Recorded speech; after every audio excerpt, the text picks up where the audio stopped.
Coucou la famille, bienvenue sur la chaîne. Heureux de vous retrouver aujourd'hui pour une nouvelle vidéo. Aujourd'hui, Mercato. Aujourd'hui, un petit coup d'œil sur le Mercato du Real Madrid avec l'arrivée officielle et la présentation officielle d'Arda Güler, pépite turc qui signe au Real Madrid. Encore un autre milieu de terrain, un nouveau numéro 10 arrive dans l'équipe. On est content, tout le monde est heureux, voilà, tous les fans du Real sont heureux, etc.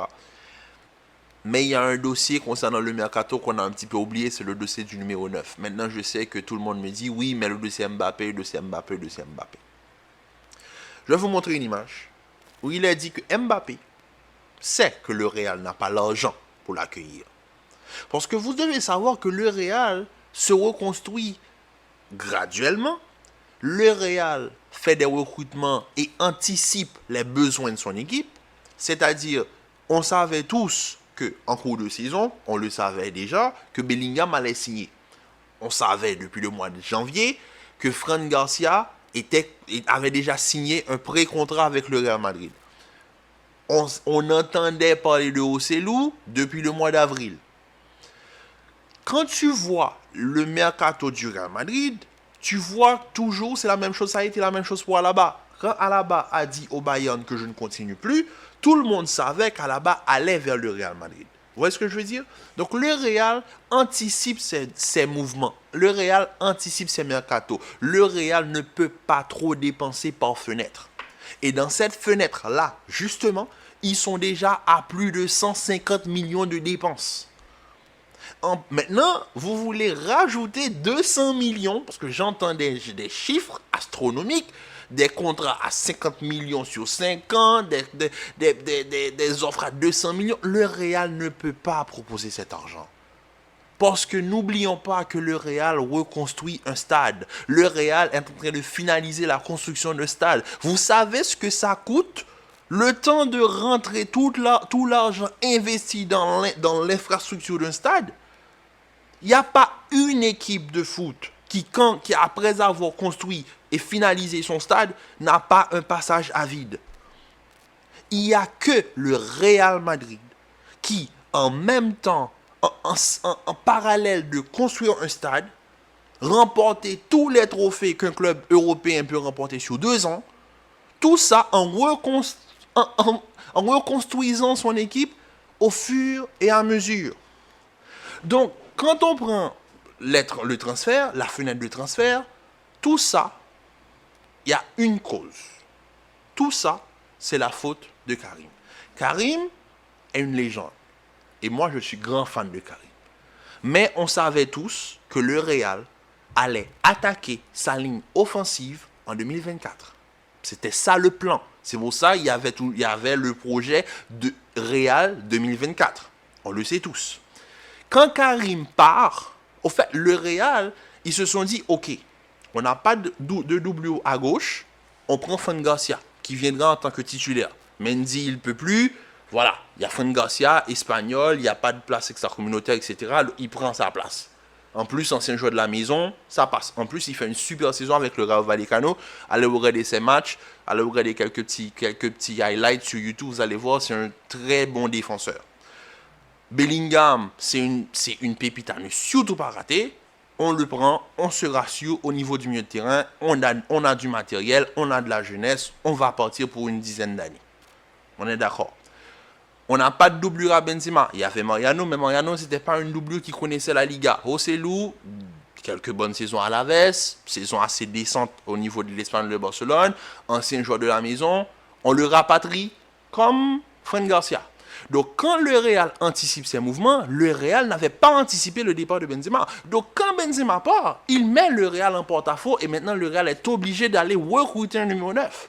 Quand Florentino dit qu'il ne peut plus recruter, moi, j'ai pris un petit moment, je me suis dit, mais attends. Réfléchissons un tout petit peu. Juste arrêtons avec les fantasmes de Mbappé, Harry Kane, patati, patata. Non. On s'assoit, on réfléchit 2 minutes. Quand on regarde la structure financière du Real Madrid, quand on regarde les dernières fenêtres de Mercato, quand on regarde comment le Real recrute, quand on regarde les performances sportives, quand on entend les déclarations du président, tu prends 1 minute pour analyser, tu vois très bien que le Real n'a pas les moyens de prendre Mbappé. Et ça, je suis prêt à mettre ma main au feu. Vous savez pourquoi? Laissez-moi vous expliquer quelque chose. Mbappé, il le sait. Il le sait. Il le sait. Il sait que le Real n'a pas les moyens. Pourquoi, quand Nasser dit que Mbappé lui a promis qu'il ne partira pas gratuit, Mbappé s'est énervé? Mbappé s'est énervé. Il n'a jamais fait cette promesse. Il n'a jamais fait cette promesse. Il n'a jamais dit que je ne partirai jamais gratuit. Mbappé sait très bien. Parce qu'il y a aussi le fait que oui, le PSG, sans qu'il y ait un accord entre Pérez et Mbappé, l'accord est simple.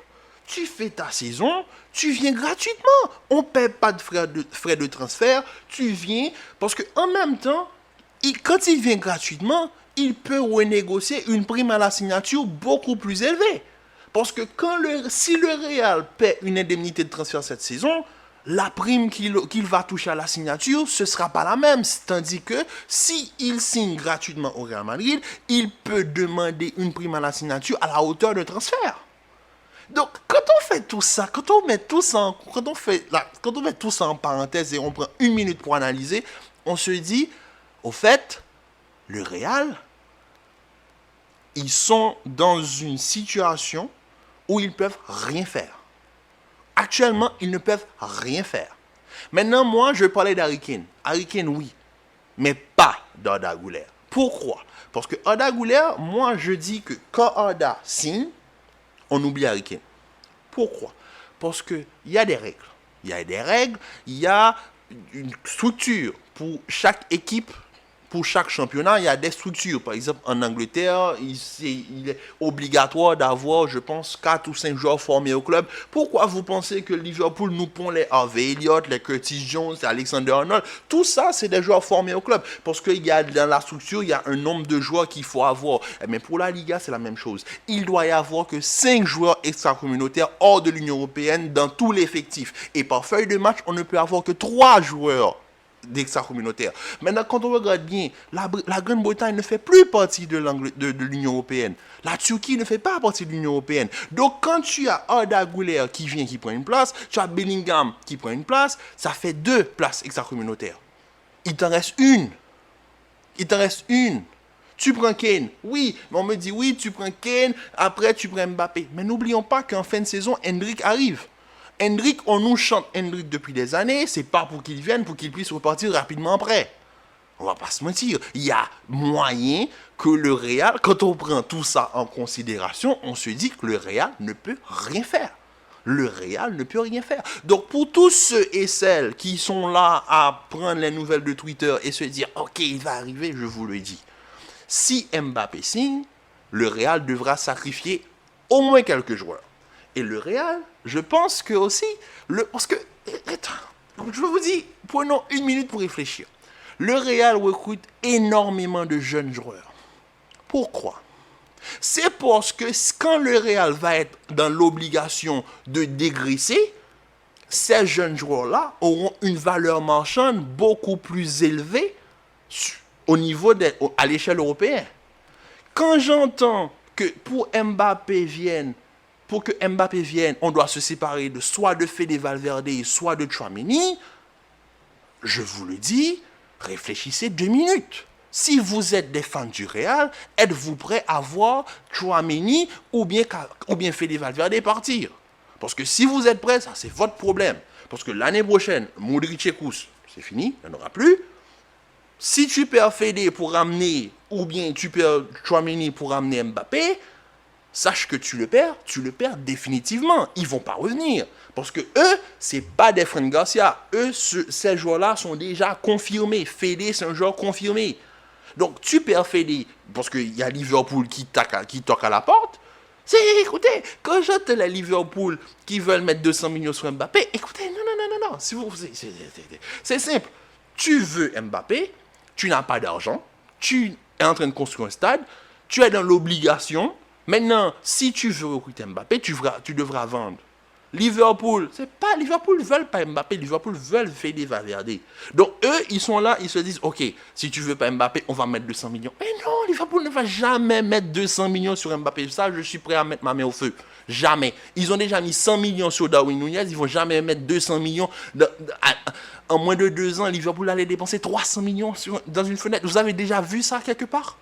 Donc, juste pour vous dire que moi, je suis sûr et certain, après toutes les analyses, je me suis posé, je me suis mis là, je me suis dit, je vais analyser, faire des recherches, regarder comment on constitue une équipe, regarder les joueurs qui sont dans l'effectif, regarder les fins de match, comment ça va partir, tu te dis, ils ne peuvent pas. Avec Endrick qui arrive, en fin d'année, tu perds Modric et Kroos, tu as peut-être une petite chance qu'Mbappé arrive gratuitement.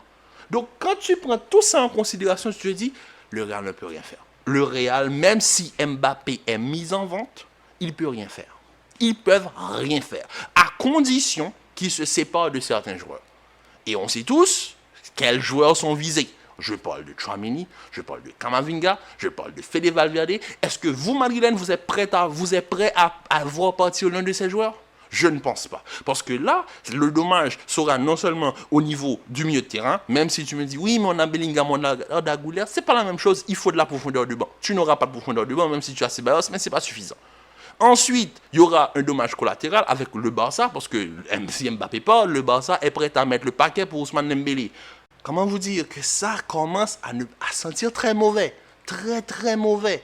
Et en même temps, j'ai une question, avant de finir cette vidéo, j'ai une question pour vous. Est-ce qu'avec tout ce qui se passe, est-ce que vous pensez que Mbappé peut continuer au PSG? Après tout ça, est-ce que vous pensez que les fans vont l'accueillir de la meilleure des manières pour une dernière saison? Est-ce que vous pensez que l'ambiance va être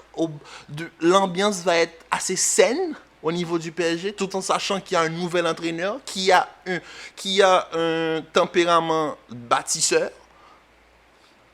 Est-ce que Kylian peut encore continuer au PSG? Répondez à cette question en commentaire, dites-moi ce que vous pensez. Donc sur ce, la famille, je vous tenais juste à vous faire cette petite mise à jour. Donc on se tient au jus. Si ça se fait, mais voilà, on verra. Parce que moi, je vous dis, je ne suis pas prêt à laisser partir aucun de mes joueurs. Mbappé, il arrive la saison prochaine. S'il vient cette saison, ça va faire très mal. Et je dis ça va faire très mal, vous allez comprendre, parce que vous allez voir, je vous le dis. Sur ce, la famille, commentez la vidéo, likez, partagez, et je vous dis à très vite pour une nouvelle vidéo.